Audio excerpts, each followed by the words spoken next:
時を止まれ。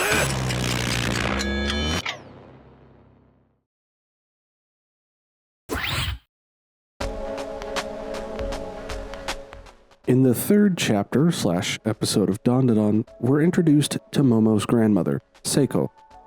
I didn't know this at first when I started reading the manga, but the creatures and characters in this story are actually real-world ideas that Tatsu Yukinobu incorporated, much like the rest of the cryptids and urban legends that he populated the world of Dandadan with. In this video, I'm going to review these ideas as they exist in real life to discover the history behind them that Tatsu brought into his story and made his own. Just a heads up, this is going to be a basic intro to the idea and won't be going super in-depth. If you want to know more, I encourage you to go dig into the research for this stuff yourself.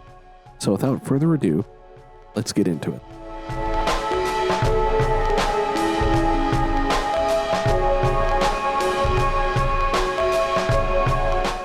Seiko is introduced by Momo as a spirit medium, and her first appearance is as the psychic Santa Dodoria on a talk show.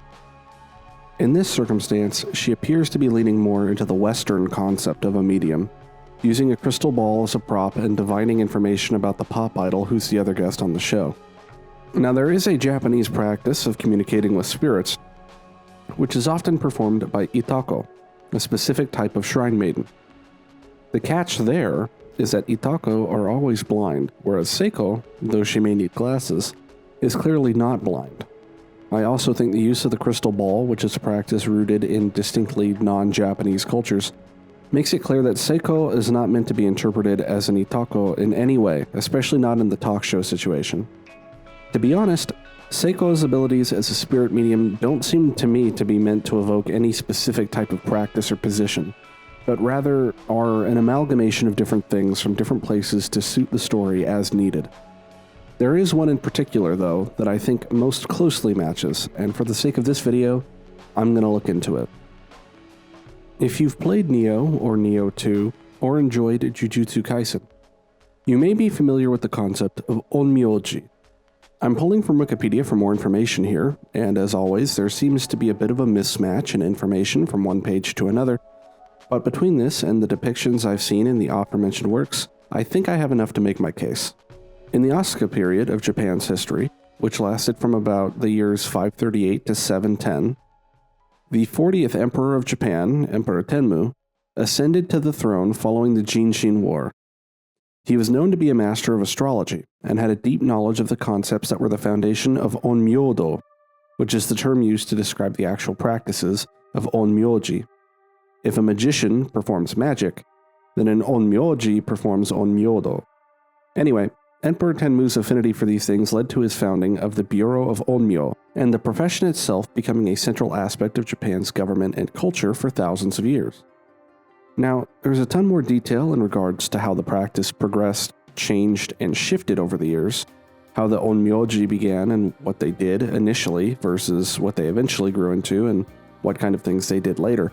But for the sake of this video, we're going to skip ahead to the modern interpretation, as that's what seems to have colored Tatsu Yukinobu's view on it enough to incorporate a lot of those ideas into Seiko.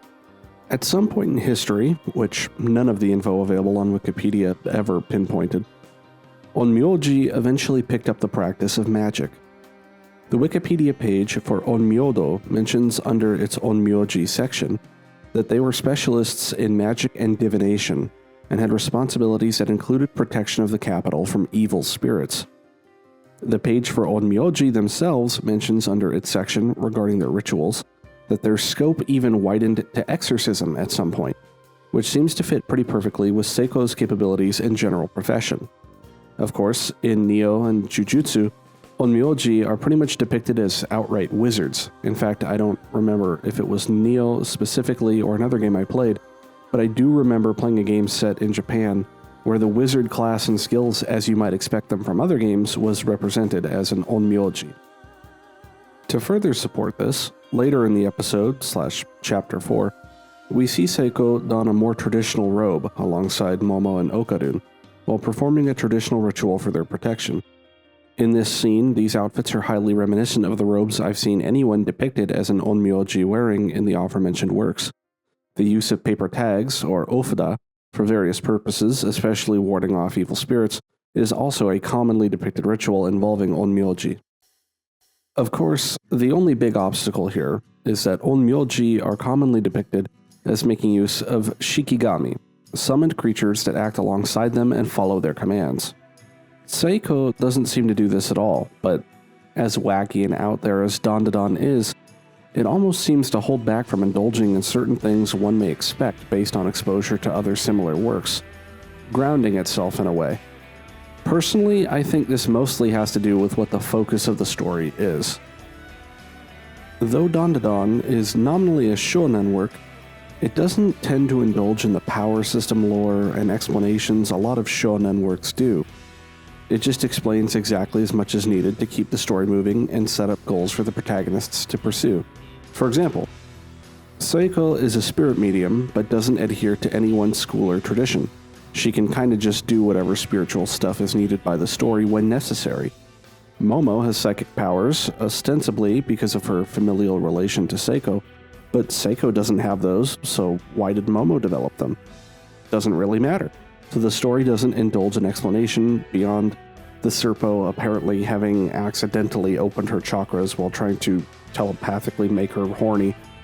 Ultimately, I think this is because the focus of the work is more on the characters and their interactions, and the romantic comedy aspect of the story, which is what makes it stand out and ultimately what I think makes it work so well. A lot of shonen works are clearly most interested in having cool fights and developing this extensive power system with all this detail, explaining exactly why any given character is as powerful as they are, and why other characters are more or less powerful than they are. And oftentimes, the characters themselves and their personalities kind of fall by the wayside in this pursuit.